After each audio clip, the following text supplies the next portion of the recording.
Okay, so it's about 5 minutes after the hour, so we'll go ahead and people can still kind of join us, but we'll go ahead and get started. Again, thank you everyone for coming in here tonight. I know your time is valuable, but this is also a very important topic, so I thank you for being here and for taking the initiative to learn more about how to better take care of your children. So the topic today, yes, it's going to be what every parent should know about nearsightedness. And for those of you who don't know me, I'm Dr. Ingryd Lorenzana. I am a pediatric neurodevelopmental optometrist. And I have extensive experience, over 25 years. So we did our webinar last week, and Dr. Garrett, my colleague who you see here, joined me. And then we wanted to repeat it, and there were some people who weren't able to join, so we wanted to do it again tonight. And unfortunately, he was not available today. But I didn't want you guys to miss out. So I went ahead and, just held the webinar again. And then we could also do a future one that Dr. Garowitz will join us, but I will do his part.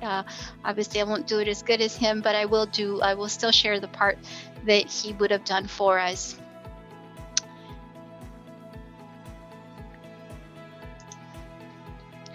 So again, nearsightedness. Most often you hear nearsightedness, farsightedness, but nearsightedness, when we talk about it in medical terms, the medical term that we use to define it is myopia. So myopia and nearsightedness are really one and the same, and I'll probably use those terms interchangeably here throughout the webinar. So what is nearsightedness? And so when I talk to my patients and parents, I know there's a lot of confusion between am I farsighted, am I nearsighted? How do I know the difference? So I always recommend that you go by where you can see clearly when you're not wearing glasses. So if I'm nearsighted, that means I can see it near if I don't have glasses, and I don't see far away. The inverse is true for farsightedness, but for the topic of today, for the purposes of tonight, we're going to talk about the nearsightedness. Some people also refer to it as short-sightedness, or the myopia. So why does myopia happen? So the big thing that I think that we are recognizing today is that kids' eyes are changing way too fast. And so what happens is when the kids are born, just like their body is not fully grown, neither is their eyes. And so we see this huge growth spurt from the time that a baby is born until about, a huge growth spurt in those first 9 to 10 years. And so what we see is that these children, as their bodies are growing, we want their eyes to grow with them. And so when we talk about a prescription in the eyes, what happens is when we are farsighted, the eye is too small. So it makes sense that when kids are born, their eyes are not fully grown, so they're farsighted. And as they continue to grow, their bodies and their eyes grow simultaneously. And so when we talk about these prescriptions in a child's eyes, we always talk about think of it like the algebraic numeric line, right? The algebraic numeric line has the plus side, it has the 0, and then it has the minus side. When we transfer and we give the analogy to a prescription in your eye, the plus side would be the farsighted people. The people at the 0 are those people that don't need glasses. And then the people on the minus are the people that are nearsighted. And so when a child is born, traditionally, they're born somewhere on the plus, somewhere around +4, +5. And we want them to go from like +5 to +4 to +3 as they're getting older and older. So traditionally, we wanted this to be the trend and the goal that we used when I first started practicing 27 years ago. I remember the goal was, hey, if we get them to be at 0 by the time they're 7, we're great because they're going to stay there. And for the earlier parts of my career, I will tell you that that's what I would see. And if anything, as a doctor, I always monitor, hey, are they staying too farsighted because their eye's not growing fast enough? What we're seeing that's happening now, actually, though, is that this growth is actually happening too fast. And so these kids are moving from the plus side onto the zero and actually into the minus side. And so the concern now is that before we were worried, hey, it's not changing fast enough, their eyes not growing fast enough. Now the concern is, hey, they're growing too fast. And so what's attributing to these changes of why are children's eyes changing so much more fast than before? And what we're seeing is that because we have changed habitually as a society, our anatomy is actually changing to meet those new needs, right? So I remember, my kids are now in their 20s, but when they were little, I remember we didn't have the internet. As funny as that sounds. We used to go to the park every day. We didn't have digital devices. I don't even think we got cable until they were in their teens. And so we were outside, we played more, we did more things. We didn't have as much technology in our hands. And so this becomes really, really critical, especially in those first 5 years of life, because one of the ways that a child's brain and their vision develops is by exploring their environment. And so if I'm little Tommy and I'm sitting over here, and then across the room I see there's a cat and the cat's moving from side to side, that's going to motivate me to want to go and engage with that cat, and I'm going to go grab it and try to catch it. And so that stimulation where my world was out there also motivated me as a child to move in space, move in my environment, allowed me to be more coordinated, and therefore my body and my brain were more in sync with each other. I learned to be more mobile. And so what's happening now, because we're using so much technology, we've taken this world that was over there and we've put it right front and center in front of the child's vision. So what's happened? There's no motivation for the child to explore the environment, to go and move. It impacts their development. I saw a huge regression in development in a lot of my patients last year with all the confinement due to the pandemic, where they didn't get to live as they needed to live. And so we see that on a day-to-day basis. And I also see that trend happening more with my patients, that children are having more sensory issues and more things like that because they need to be out more. They need to be exploring more. We're using, not only technology in the classroom at a much younger age, but now we're also using it at leisurely for younger and younger ages. And so that's, our environmental changes are really having an impact how our anatomy is changing. And as a matter of fact, last year, this research study was published that was instrumental in what's going on. And so the goal of this study was a study created in China. They started in 2015, and they were going to follow kids for a 5-year period through 2020. And what they originally wanted to do was, hey, let's look at the trajectory of the 5 years and see, and we are going to take children who are 6 to 8 years old. We're going to give them 1 hour of digital e-learning activities, and we're going to compare them to the 13 years old. We're going to give that older group 2.5 hours of digital e-learning activities, and we want to see which group develops more nearsightedness. That was the original intention. What ended up happening was that because of the pandemic, especially last year in the first 6 months of the year, they decided, well, you know what? Let's compare the first 4.5 years of the study when there was no pandemic, and we'll compare it to the later 6 months of the study, which was the first 6 months of 2020, and we'll see if there's a difference in there, because now we had this last 6 months with the pandemic and the confinement, and we'll see. And curiously enough, what ended up happening was that the group that was 6 to 8 years old, so all these kids did definitely have a progression in the nearsightedness. But the 6-year-olds had a 3-time fold change in their nearsightedness compared to the 9 to 13-year-olds.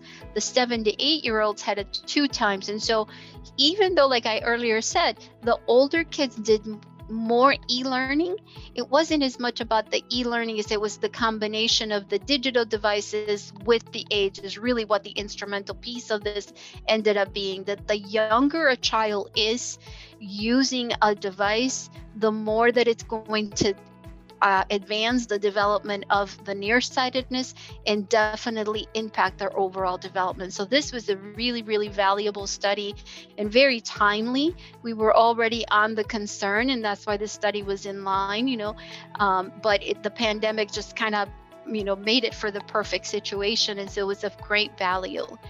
And so then that brings us to this point of when we talk about progressive nearsightedness or progressive myopia.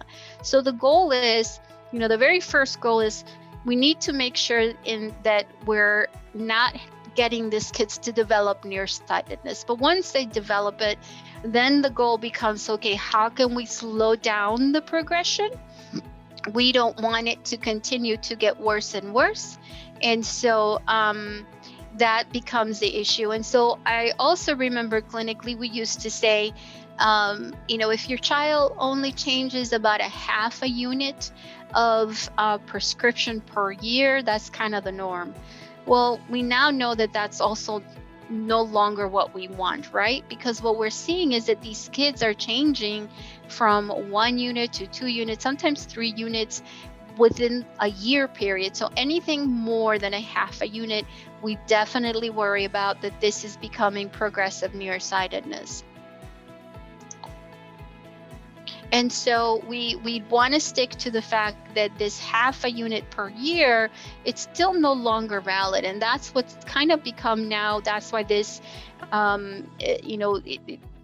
this whole, literally we call it amongst our medical community, especially in the visual community, that the nearsightedness of the myopia pandemic. And it's because it used to be that only 5% of the worldwide population was nearsighted. But now, depending on where we look, if we look in China, where they're very digital, very technology driven, about 90% of the population is nearsighted. If we look in the US, it went from 5% to today is about 42%. And so the concern is that by 2050, half of the world will become nearsighted. And in actuality, I don't think that we took into account when that projection was made. I don't think we took into account the fact that we were going to use more and more technology, especially with the pandemic that happened last year that kind of supercharged it. And I actually think that's going to happen even sooner than 2050. And so why should we, why should we be concerned about the nearsightedness? Well, nearsightedness is a little bit different when we look at it from a functional point of view compared to farsightedness. If I'm farsighted, I can't see very well at near, so it might impact my reading and my learning, but I can still walk around, I can cross the street, so it's not as big of a safety issue.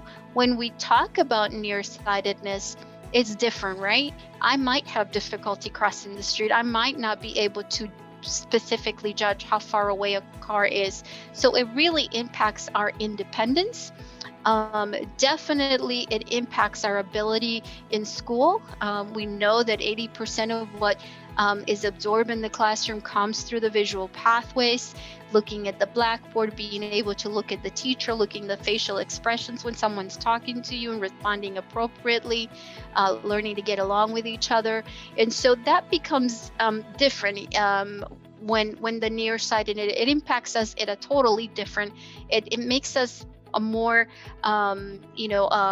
more dependent on others. Hey, can you read across the board? What does that say? I can't copy my notes from the blackboard. And so that becomes really important. And definitely in sports, right? The sports are very, very distance driven. So a nearsighted child is going to definitely have more difficulty with sports than a farsighted child. And so definitely, wearing glasses or things like that are going to make us feel self-conscious about it. I'm wearing my glasses now and I'm beyond that. But when kids are little, that can become an issue. And so again, talking about when the concern, right, that we as doctors, we thought about a half a unit per year, that's okay, right? But if we do that math now and your child is 5 and they're half a unit already when they're 5 years of age, and they continue to go on that trajectory with half a unit per year, by the time they're 17, they're very likely going to end up to be a -6. And why is this important, right? Why is intervention important? Well, what happens physically to the eye is that a nearsighted eye or a myopic eye is physically larger. So when we talk about farsighted eyes, we said these are when they're eyes that are smaller because they're not fully formed. So a farsighted eye is smaller than a non-nearsighted or farsighted eye, but the nearsighted eye is way bigger than both of those. And so it is physically a ball that is larger. And so what happens, the concern becomes that the lining of the tissues of the eye are made up of about the same number of cells, whether I'm nearsighted or not. And so if I'm not nearsighted and I physically have a smaller eyeball and you're nearsighted and you physically have a larger eyeball, what's going to happen that both of us have the same number of cells that make up the lining. Your cells for your nearsighted eye have to be pulled and stretched to cover a larger surface area. And so that by its own nature, automatically putting these cells, that pulling and stretching, it puts them in a position of greater physical stress.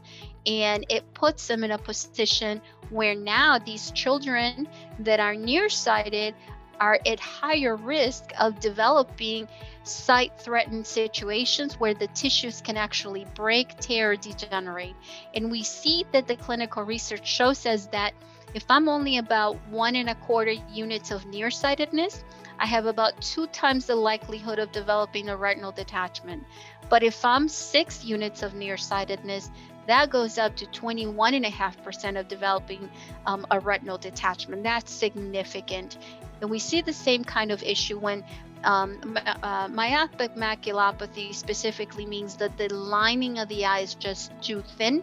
And it's specific to the area that has the sharpest area of central vision. And so that's why we talk about that this becomes a sight-threatening situation that we become very concerned about, right? And so it doesn't necessarily mean it'll happen right away, but it certainly puts your child now at risk, for a greater risk for the development of these sight-threatening conditions when they become adults.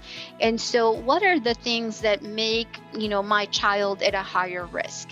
For sure, we know that, again, we reiterate that depending on where your prescription is, and how that corresponds with your age is a big deal. We look at 9 years of age. We don't want anyone ideally to be nearsighted before the age of 9. If they're constantly doing excessive work at near, and we know that because even if the kids are in school, they're still using a lot of computers and a lot of devices in school. Definitely that's going to limit the amount of time that you spend outdoors. And we see that there's clinical research that definitely shows us that the less amount of time the kids spend outdoors is going to impact their likelihood of developing nearsightedness. And then definitely, so these are all kind of environmental factors. We can try to talk about and do some modifications to this environment to try to control those things. The things that we cannot control is our genetics. So if our parents are already nearsighted, so by just general risk, everyone is at 25% risk of developing nearsightedness just by due to environmental factors. When we add the component that one of my parents is also nearsighted, that 25% now goes up to 50%. And if both of my parents are nearsighted, that 50% now goes up to 66%. So knowing that if you personally are nearsighted, your child has a very, very high risk of developing nearsightedness. So being more proactive about that. And definitely ethnicity, we don't know exactly why. We don't know if it's because ethnically. Again, we see that in China, they're more technology driven. So we don't know if it's more the environment because of how their lifestyle is, but definitely we see it that it's more of a higher incidence in East Asia patients. And those same factors not only play at the risk of your child developing the nearsightedness, these are the same factors that impact the progression of the nearsightedness if your child is already nearsightedness. But the positive side is that being informed is always the best thing, so that we can make wise decisions. And so we do have options. We're going to talk individually about each one of these. And so there are definitely things we can do. So the very first thing is making sure that your child is evaluated by an eye care professional. There is a myth that a child cannot have their first eye exam until they learn to read, and that is truly a myth. Ideally, the very first eye exam should happen at 6 months of age. And the reason for that, again, is because we said the child's body is not fully grown, neither is the brain, and vision is the way that the brain will guide the development of the child. But vision is what gives the brain the information for the brain to develop. And that's why we say at 6 months, vision should be evaluated, because the way that if things happen in the right order and the right sequence is that as soon as your child is born, the visual system is the very first thing that gets in line during those first 6 months, so that at the 6 month age, the child's vision is about 90% where it needs to be function-wise, so that it can start to send that right piece of information into the brain, because now the brain will start to develop during those first 5 years. 90% of your child's brain development happens during those first 5 years, and 90% of that information comes through the eyes and the vision pathway. So you want to make sure that this visual system is in line and going in the right way to feed into the brain, so that it positively impacts the overall development of the child. And I know that vision screenings, what I see very often in my clinics is when I ask parents, have they had their eyes examined before? And they go, yeah, they did a vision screening in school. And I know that vision screenings are very well intended. There's a good purpose behind them. But clinically, I see the other side of the coin, and it's exactly that scenario. Just like you take your child to the pediatrician at these wellness visits to make sure their development is happening in the right time, in the right sequence, and in the right manner, we need to do the same thing for the eyes. So what I see with vision screenings, number one, is they're not really looking at all the full functional things that need to be looked at. Number two, it misses that educational piece where you need to tell the parent and say, hey, everything looks good today, but because your child is changing, it doesn't mean it will be in the same place 6 months or 12 months from now, and therefore you need to go have them evaluated. And so it misses that piece. And so just like how we do it for their overall growth and development, we need to do it for the visual system, because the visual system is such an integral part of growth and development and academic success, that we need to make sure that vision, it stays that way, that it is good today, it stays that way 6 months from now, and it stays that way 12 months from now, and throughout all of your child's academic time period. And so what are the things that we do? Currently, we are all aware that there is eyeglasses. The drawback of eyeglasses is that eyeglasses compensate for the nearsightedness. They really have no therapeutic component to help slow down the progression. And so I took this picture. It's from a really great website. It's the Brian Holden Institute, which is one of the institutions that has the greatest notoriety for being able to have the greatest compilation of research in nearsightedness. And what's really neat about this is that you can go to their website and they have what's called a myopia calculator. And you can enter your child's ethnicity, your child's age, where their current prescription at. And then you can select the different myopia management options. And this will give you a comparison. Hey, if you choose this option, here's where your child will be when the time they get to 17 years of age. And here's if we choose something else. You can see that there's not much of a difference if we do glasses versus no glasses. If we do glasses, is about 4.5 units, almost about 5 units. So there's really no therapeutic effect about glasses.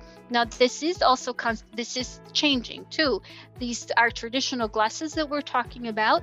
As we're speaking, there is a huge industry development in technology to help slow down the progression of nearsightedness. And that alone should tell you that this is a big deal, because the market will go where the need is, right? And so there's all these major companies are developing what we call different types of eyeglasses now. And so they're currently not being available in the US. They have used them in Asia, and they have used them in Europe for studies.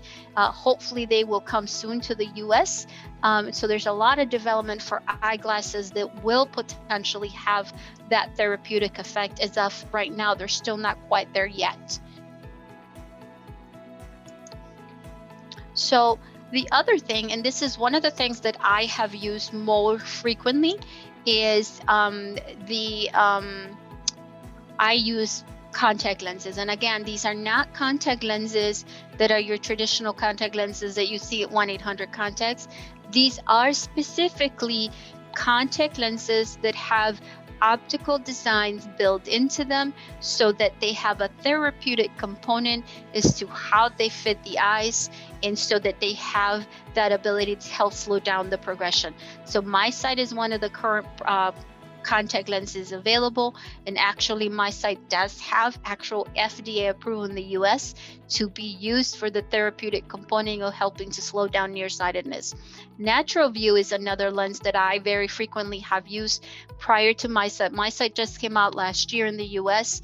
Natural View has been around for a lot longer, and Natural View does have the therapeutic component for slowing down the nearsightedness in Europe and in other countries. They haven't quite gotten the FDA approval here in the US yet, but I think they're in the process of it. But they're both very great lenses. So I've used the Natural View for a lot longer. We are currently offering the MySight program in our clinic as well, but that one's only a newer product that just came out within the past year. And so one question that comes that's applicable to this topic is, well, is my child old enough to wear contact lenses? And so my answer back is, hey, this is a therapeutic purpose. We're not using it for cosmetic purposes. So when your child needs something that's therapeutic, I never use age as my guide. And so just like if your child needed an eye drop for a red eye or something like that, I would put the responsibility on the parents. We do the same with this. We put the responsibility on the parents. We will train the parents how to put the lenses in, how to take them out, how to take care of them. It's of course of great benefit when the parent is also a contact lens wearer themselves. But this is something that I have used for over 10 years. The Natural View wasn't available 10 years ago, but I used other types of multifocal lenses just because of the research that was heading that way, and I've had great success with that. So this is what I use more frequently. And then now we have definitely the more specific ones. When we're talking about these contact lenses and we look again at this myopia calculator, we see that the therapeutic multifocal contact lenses actually have a 49% rate of therapeutic effect, so that instead of your child being a 5 diopter or a 5 unit nearsightedness by the time they're 17, if we were to put them in the contact lens, that 5 now goes down to about a 2.5 or a 3 units. So that's where that percentage is coming from. Definitely we talk about vision therapy as an option, and that's because when we see that the nearsightedness develops is a secondary adaptation to eye muscle imbalances, then we definitely have to take care of the eye muscle imbalance first. And we've seen a huge spike in this situation because, again, over the past year, with the use of the e-learning and staying at home and doing everything on the computer, it's really, by general, computers challenges our eyes to be more fit and more just overall more fit. And when now we're doing it excessively in the manner in which we've been doing it for the past 12 months, it really puts you. And so I've seen a huge spike in a lot of eye strain, a lot of headaches, a lot of neck and shoulder pain. We've been fitting a lot of patients on just even what we call glasses that have more of a help control the muscle balance, so that it also helps redirect your posture. And so taking this into account and making sure that even if you are doing a myopia progression plan, even with another doctor, and if for some reason that's not giving you the results that it's supposed to, or that you're anticipating, a lot of the times it's because those eye muscle imbalances have not been taken into account. So making sure you're working with a doctor that really looks at all of these important critical components of vision, not just do I see 20/20 and do I have a prescription, but also how well your eyes work together, so that all of that information goes clearly into the brain and your child can optimally perform. Another thing that is another option, because again, we're looking at all the different modalities that we can use to help slow down. Not everybody can use a contact lens. Not everybody can do the vision therapy. Not everybody can do the therapeutic eyeglasses. So what are other things? So another thing that we've been looking at in the studies is the use of an eye drop called atropine. Atropine, those of you who might have heard of it before will know that this is one of the drops that we may use to dilate your eyes when you're coming in for an eye exam. And so we're actually studying, the use of these types of medications to help slow down the progression. And so the major one that of the studies was 3 different doses. And what the goal of the study was to look at this, how that impacted accommodation. Accommodation is my ability to focus. Can I focus? Can I relax my focusing when I look at the whiteboard versus can I increase my focusing when I'm looking at my book? And then can I go back and forth very readily? We also wanted to look at that in how much would that impact the size of the pupil, right? Because this is a dilating eye drop, right? So we wanted to make sure, is it really making the eyes too big, so that now am I concerned about that the eye is growing and growing? And definitely by the eye growing and growing, is it controlling the nearsightedness or that myopia? And then also, what are the side effects that these eye drops are causing, so that it can be successful or not, right? So here's the atropine drop. We looked at the clarity of the vision. We found out that it wasn't affected in the distance. We looked at the quality of life overall. The studies are also showing that it really doesn't impact that.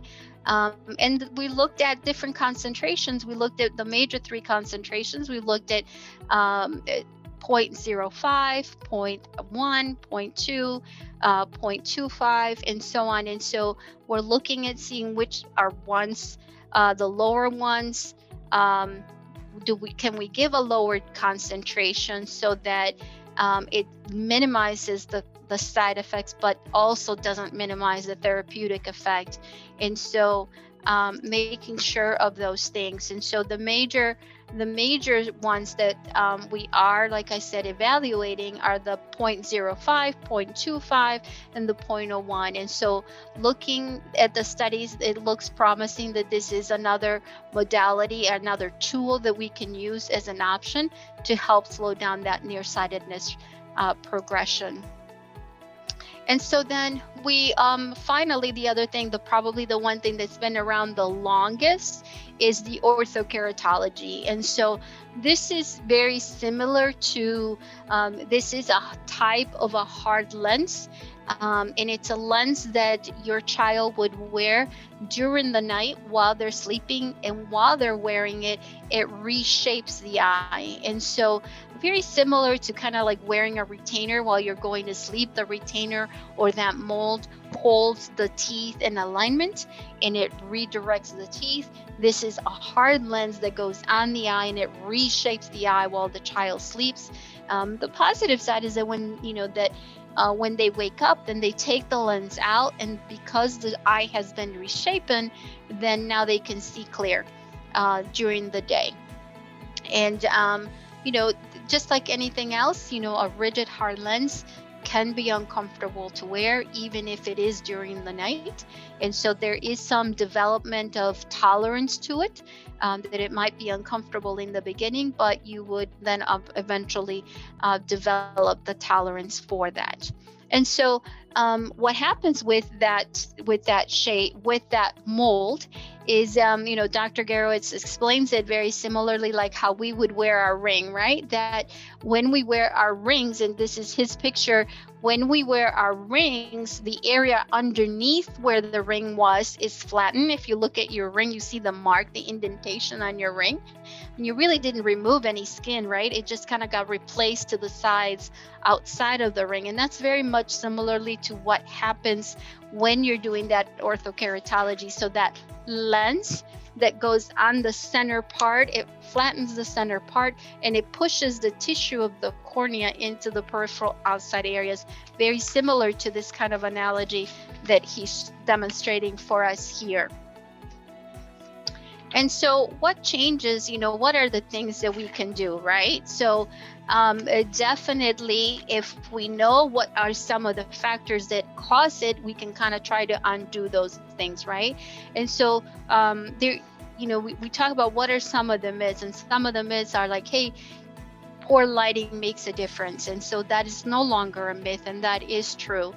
The studies are showing that children who spend less than 2 hours a day with outside activities have a higher incidence in the development of nearsightedness. And so that also goes true for when you're indoors, right? So if you can't be outside, but you are inside, then you gotta make sure that when you are inside, you have the brightest conditions as possible. So no dim lighting when you're reading, because that will induce more eye strain. You definitely want to keep your child on a healthy sleep schedule, because you want to regulate and you want their body. Sleep is like the way that the body and the brain heals and rests, right? And so you want to keep them on a healthy sleep schedule. The other thing that I always talk about with the sleep schedule, because we're excessively using all these digital devices, you want to make sure that your eyes have the opportunity to relax from the devices. So the cells that maintain our body clock, that tells us it's time to go to sleep, it's time to wake up, are actually in the eye. And when we're using all these devices continuously, those cells get shut down. Or when you use them too close to bedtime, they don't have that time to regenerate or restore their cells to say, hey, it's time to go to sleep. So very often we see that there's a lot of sleep disturbances in these kids, where either they have difficulty falling asleep, or even if they do fall asleep, that they stay soundly asleep. And so that in itself is a whole topic, the excessive use of digital devices and their impact. But definitely keeping them on a healthy schedule.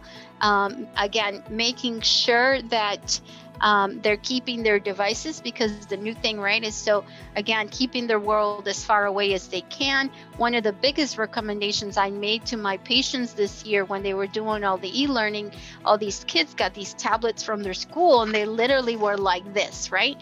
So I told my parents, no, you can project, You can, connect your tablet to either a projector and project it on the wall so your child's looking over there and it simulates more of a whiteboard, or you could even do it on a larger monitor, but you want to keep that distance. And so making sure that distance, and then even with books, for example, we have something called the Harmon's distance. And the way it is you put your hand on your chin and then you put the device right at your elbow, and this is the distance that's for me. Of course, that distance is going to be smaller for a smaller child who has a smaller arm, but you don't want to bring it in any closer than that, because the closer we bring it in, the more that we have to focus harder, the more that we're challenging the muscle balance, and then the more that we're putting them at greater risk for that development. We also talk about this 20-20 minute rule, and it is a good idea.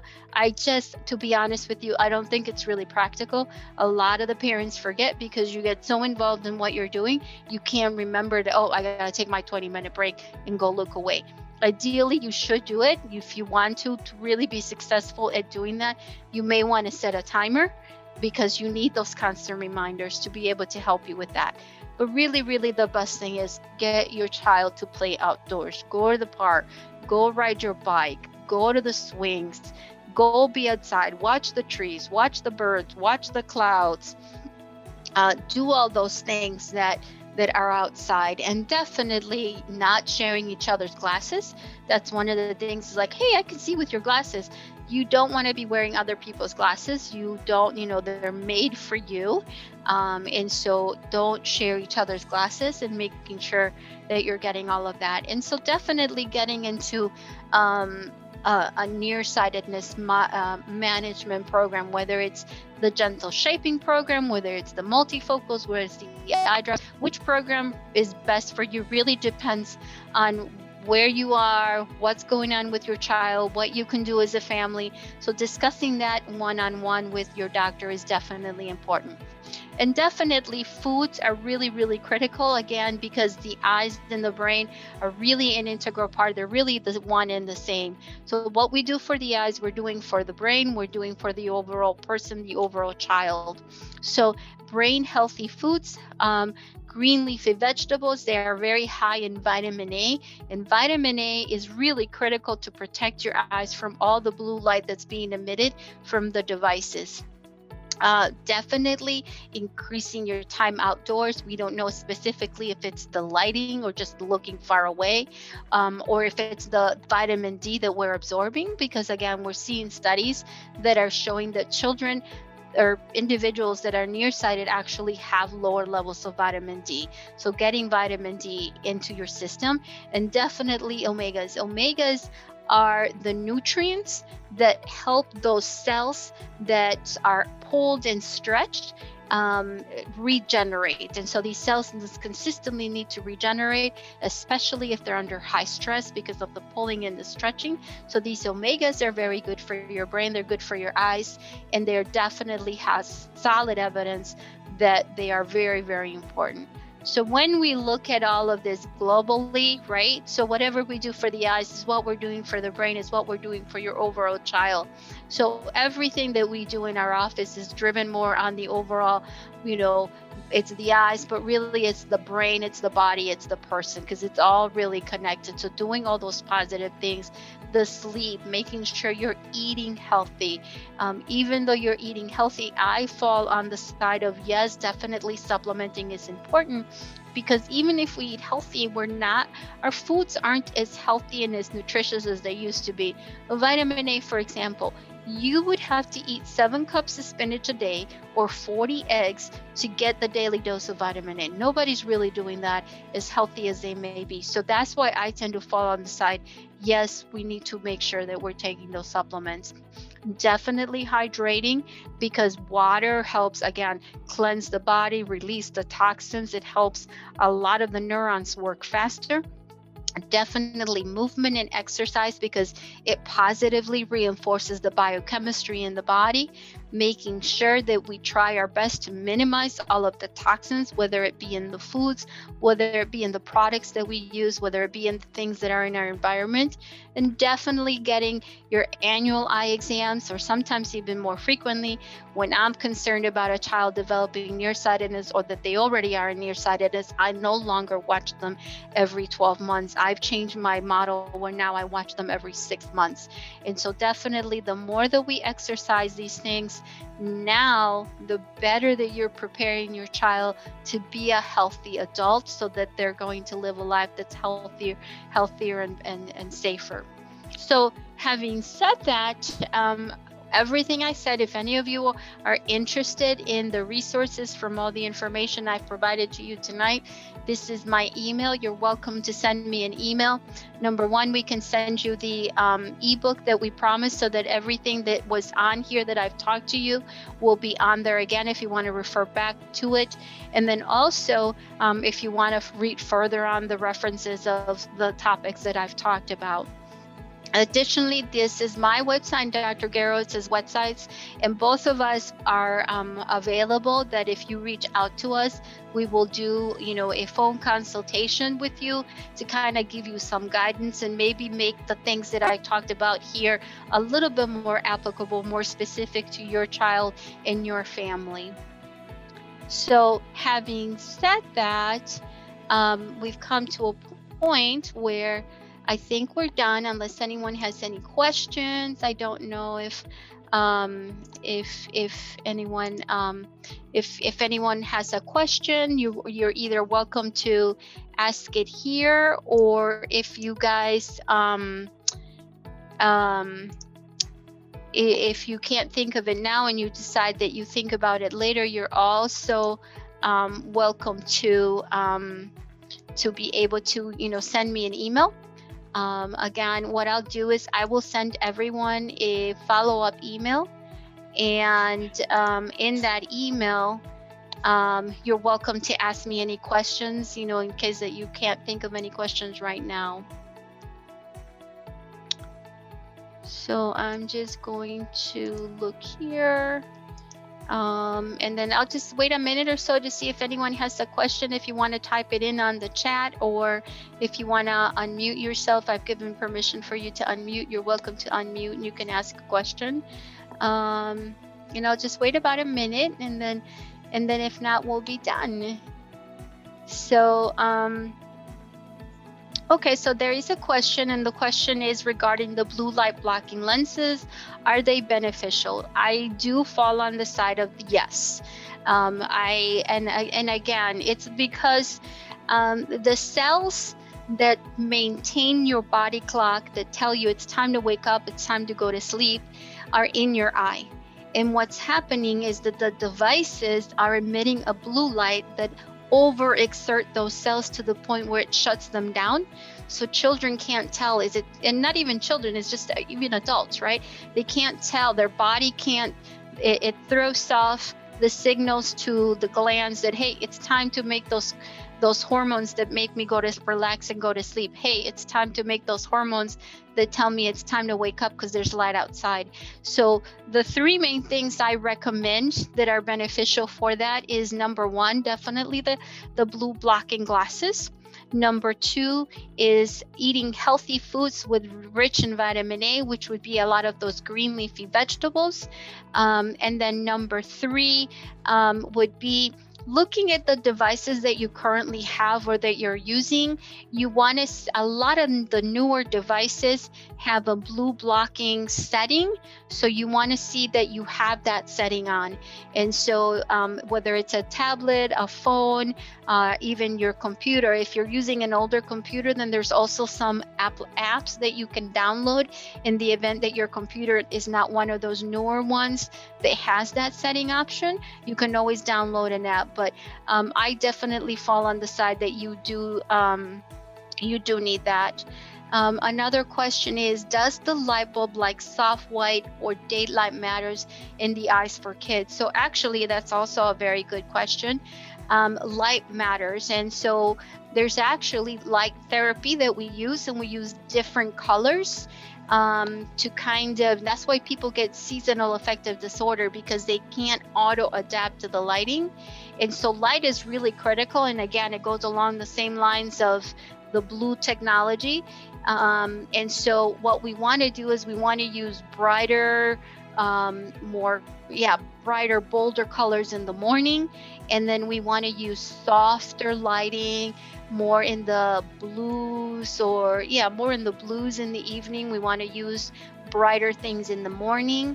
I do not like, there's a new trend where there's all of these LED lights and kids have them in their rooms. Even my own daughter wants them, and she does have them, but I make sure that I'm like, you either going to use this color at this time and this color at this time, or you don't get to use it at all, because it can throw off their biorhythms. And so by throwing off their biorhythms, because again, the body clock gets its input from the eyes. So when all of these different color lightings are throwing off the signals to the body clock, now we're talking a whole bunch of different types of conditions. So yes, that is also very important. So softer whites, dimmer, more calmer in the evening, and brighter and bolder early in the day. So I think those are some great questions. Thank you so much for asking them. And so I think I'm okay. It looks like no one else has a question. So thank you for the questions. And then, yes, again, thank you for your time. I really, really appreciate it. I am available if you ever have any questions. And so to give me a call, send me an email. And so for tonight, I think we're going to be done. Thank you very much. Have a wonderful evening. And I will follow up with an email in our Nearsightedness Parents Guide ebook in that follow-up email. Okay, so thank you, everyone. Have a great evening. And we will have some future webinars on other different topics. So hope that you can join us on those. Have a great evening, everyone. Thank you so much. Thank you